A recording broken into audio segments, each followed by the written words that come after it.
देश पढ़े लिखे शास्त्र और ऋषि मुनियों के पास था तो सोने की चिड़िया कहलाता था। आप सबको ज्योग्राफी में पता है कि उल्का पिंड गिरेगा तो लोग मर जाएंगे। ससुरा उल्के पिंड से डायनासोर मरा था और उल्का पिंड को गिरने से रोकता है बृहस्पति, और बृहस्पति एक चक्कर लगाता है 12 साल पे, और हमारे यहाँ महाकुंभ लगता है 12 साल। क्या ये छोटा मोटा धर्मशास्त्री बता सकता था? पहले हमारे यहाँ प्रकांड विद्वान होते थे, एक से एक ऋषि मुनि होते थे। आजकल धार्मिक व्यक्ति अपने आप को समझेगा यूपीएससी वाला खुश रहो, अरे यार ओकरा दुख कौन ची है।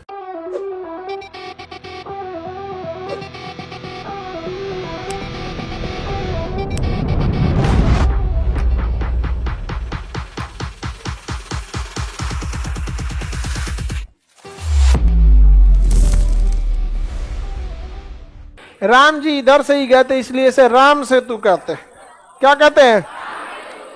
लेकिन मुस्लिम और ईसाई परंपरा के हिसाब से यहां से आदम गुजरे थे इसलिए आदम ब्रिज। कि हमारे देश में ऐसा हो गया कि धार्मिक शिक्षा की ओर वह इंसान गया जो इस शिक्षा की ओर नहीं जा रहा था। अक्सर आप देखिएगा हमारे समाज में ये क्या होते जा रहा है कि धर्मगुरु वही बन रहा है जो नीट जेई यूपीएससी नहीं निकाल पा रहा है।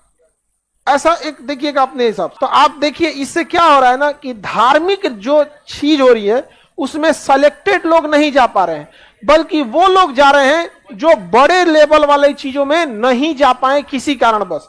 या तो इंटेलेक्चुअल उतना तेज नहीं थे पढ़ने में, या तो पैसे नहीं थे, या तो माहौल नहीं थे। और दिक्कत क्या होता है ना कि हमेशा से भारत में धार्मिक शिक्षा जो है ना, भले वो कमाने में उतना स्रोत नहीं है, लेकिन धार्मिक शिक्षा के पास ना सुपीरियरिटी है। धार्मिक व्यक्ति अपने आप को समझेगा यूपीएससी वाला खुश रहो, अरे यार ओकरा दुख कौन ची है।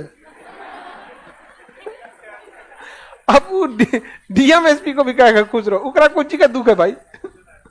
नहीं समझे यहाँ पे। तो धार्मिक शिक्षा जो है ना हम लोग के यहाँ ना बहुत ज्यादा, मतलब कहिए तो धार्मिक शिक्षा भी एक जो उसका भी अगर एक टेस्ट होता ना, जैसे यूपीएससी का कैसे एग्जाम होता है कि सारे ग्रेजुएट डीएम नहीं बन सकते, वैसे ही आप धार्मिक शिक्षा लीजिए। आप मुस्लिम है तो कुरान याद कीजिए, हाफिज बन जाइए, शास्त्र याद करके आप शंकराचार्य। लेकिन फिर जब आप दूसरे को ज्ञान देने आइएगा यहाँ पे तो वहां एक परीक्षा होता। मुसलमान का ही लो, दूसरा को मत दो, हिंदू धरो अपने लो। इससे क्या होगा ना कि जैसे समाज में पढ़े लिखे तो बहुत हैं, लेकिन उस पढ़े लिखे का मत के एकदम से यूपीएससी बीपीएससी निकाला जाता है, डायरेक्ट नहीं निकाला जाता। उसी तरह अब उसमें भी एक मत के निकाले तो और बढ़िया देश जाएगा। वरना जब देश पढ़े लिखे शास्त्र और ऋषि मुनियों के पास था तो सोने की चिड़िया कहलाता था। कहीं ना कहीं वो ऋषि मुनि अनपढ़ नहीं थे, बहुत ज्यादा पढ़े लिखे थे। और बहुत ज्यादा पढ़े लिखे लोग और कम पढ़े लिखे लोग एक साथ अगर रहेंगे तो कम पढ़ा लिखा वाला ज्यादा